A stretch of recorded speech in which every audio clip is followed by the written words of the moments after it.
Très chers auditeurs, chères auditrices, bonjour. Nous nous retrouvons aujourd'hui pour une nouvelle émission Parlons médecine. Pour garantir la qualité technique de cette rencontre, nous avons à nos côtés un ingénieur qui est Clément. Merci Clément d'être là. Et nous allons découvrir aujourd'hui les forces et les faiblesses d'un organe que nous sollicitons des millions de fois, sans réfléchir. Je parle du poumon. Et pour découvrir le rôle de cet ami fidèle, j'ai le plaisir d'accueillir un homme passionné, qui est passionné passionnant, qui est passionné par l'humain, qui consacre sa vie à le soigner. Bonjour, docteur Compère. Bonjour. Soyez le bienvenu à notre micro. Je voudrais commencer, si vous le permettez, par vous poser quelques questions personnelles. Pourriez-vous vous présenter en quelques mots à nos auditeurs qui est le docteur Compère ? Alors, donc je m'appelle Christophe Compère, je suis pneumologue maintenant depuis 2005, je suis docteur en médecine depuis 2000, 5 années de spécialisation. J'ai travaillé pendant une dizaine d'années en hôpital académique, formé à l'université de Liège, avant de poursuivre ma spécialisation à l'université de Liège et puis un petit peu à l'étranger, puisque j'ai fait mon postdoctorat à Lyon et quelques mois de formation, entre autres à Londres et à New York. Je travaille actuellement à l'hôpital Delta, dans le réseau du Chirec, sur Bruxelles. Je travaille en tant que pneumologue, je suis d'ailleurs là-bas chef de service et je m'occupe de différentes pathologies respiratoires avec peut-être un attrait tout particulier pour le cancer du poumon puisque j'ai la surspécialisation d'oncologue thoracique. Qu'est-ce qui vous a amené, à choisir la médecine ? Grande question. Ça, Soupir. Non, mais c'est quelque chose Nous avons le temps. C'est quelque chose qui a toujours existé en moi parce que je pense que j'en parle depuis que je suis tout petit sans vraiment savoir pourquoi. Mais je me rappelle d'une anecdote que ma maman m'a toujours racontée.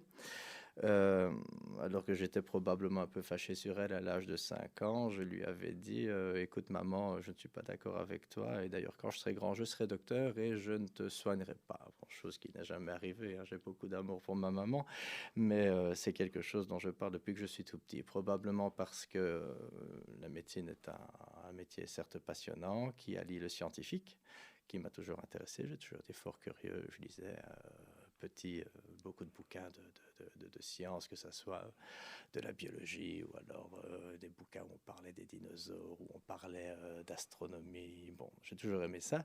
Et puis on allie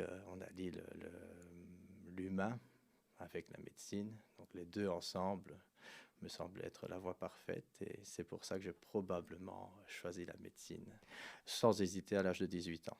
Et dites-moi, la médecine est un univers vaste. Pourquoi la pneumologie ? Ça, c'est souvent des questions de rencontre. Tout étudiant en médecine qui commence à 18 ans, si je caricaturise très fort, les filles ont envie de faire la pédiatrie et les garçons ont envie de faire la chirurgie parce que le nom de chirurgien a une aura telle que c'est vers là qu'on veut aller. Et puis petit à petit, on évolue dans ses études, on arrive à l'hôpital, on va passer de stage en stage. Et c'est vraiment une question de rencontre par rapport à des maîtres de stage et par rapport à d'autres assistants ou d'autres médecins pneumologues qui ont fait que je me suis rendu compte que c'était une spécialité que j'ai trouvée particulièrement complète, complexe, intéressante. Et ces personnes sont arrivées à me faire passer la passion de la pneumologie. C'est pourquoi je me suis dirigé vers cette spécialité. Alors lançons-nous. La première chose qu'une mère demande lorsqu'elle donne la vie, c'est « est-ce que mon bébé respire bien ?»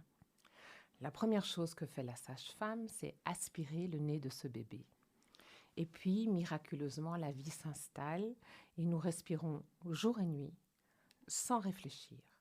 Nous aimerions mieux comprendre et mieux connaître ce mécanisme magique. Docteur Compère, quel est le rôle des poumons ?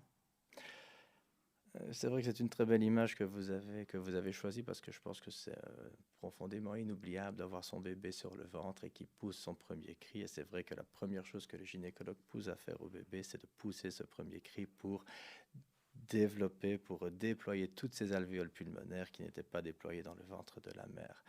Alors, comment fonctionnent les poumons? Donc, les poumons sont au nombre de deux, se situent dans le thorax, entourent le cœur, et ces poumons ont pour rôle de permettre à l'oxygène qui se trouve dans l'air ambiant et que vous respirez, à l'oxygène de passer via des tuyaux qu'on appelle les bronches, tuyaux qui aboutissent dans de toutes petites unités qu'on appelle les alvéoles pulmonaires.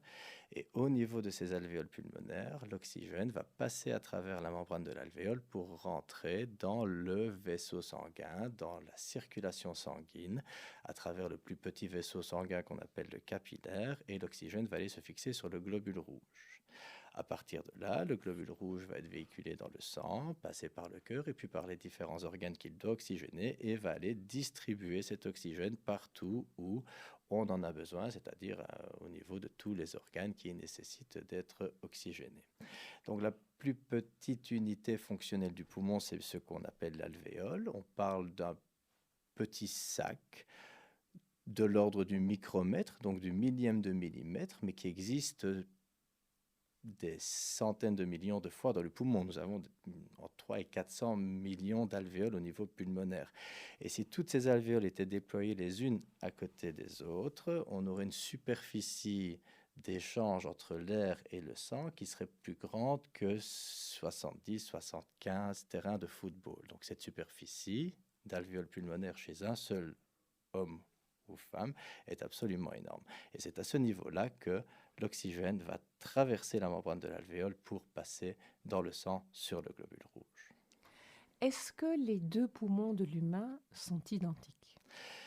Identiques, en tout cas dans leur fonction, oui. Les deux poumons jouent le même rôle. Maintenant, un poumon est un peu plus petit que l'autre. Le poumon gauche est plus petit que le poumon droit, tout simplement parce que du côté gauche se trouve le cœur. Mais globalement, ils assurent tous les deux à peu près 50% du travail. Malgré cette différence de taille, Oui, ils compensent. on va dire 45% pour le poumon gauche, 55% pour le poumon droit.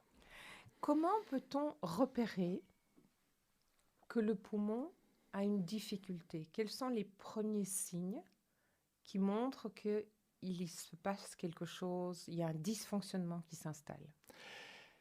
Les motifs de consultation des patients en pneumologie sont divers. Alors, ils peuvent venir parce qu'il y a une pathologie sous-jacente et qu'ils suspectent, et les symptômes les plus fréquents seront la toux, l'essoufflement, les douleurs thoraciques par exemple. Et à partir de là, le pneumologue va devoir avancer dans ces différents examens, proposer une imagerie thoracique, proposer une étude de la fonction du poumon et pouvoir avancer dans différents diagnostics. Maintenant, on a d'autres motifs de consultation qui peuvent être simplement un check-up parce que le patient sait qu'il a des habitudes de vie qui méritent d'être screené et vérifié. Par exemple, et le plus souvent d'ailleurs, un patient fumeur qui va venir chez le pneumologue pour demander est-ce que mes poumons fonctionnent encore bien ou est-ce que je dois maintenant vraiment me décider à arrêter de fumer. Bon, là, de toute façon, ma réponse sera claire, même si les poumons fonctionnent bien, mais ça, on peut en reparler plus tard. Mais la plupart des symptômes pour lesquels les patients nous consultent sont des toux, des expectorations, des crachats, des douleurs thoraciques ou de l'essoufflement. Et dans des situations d'emblée un peu plus ennuyeuses, par exemple des crachats sanglants.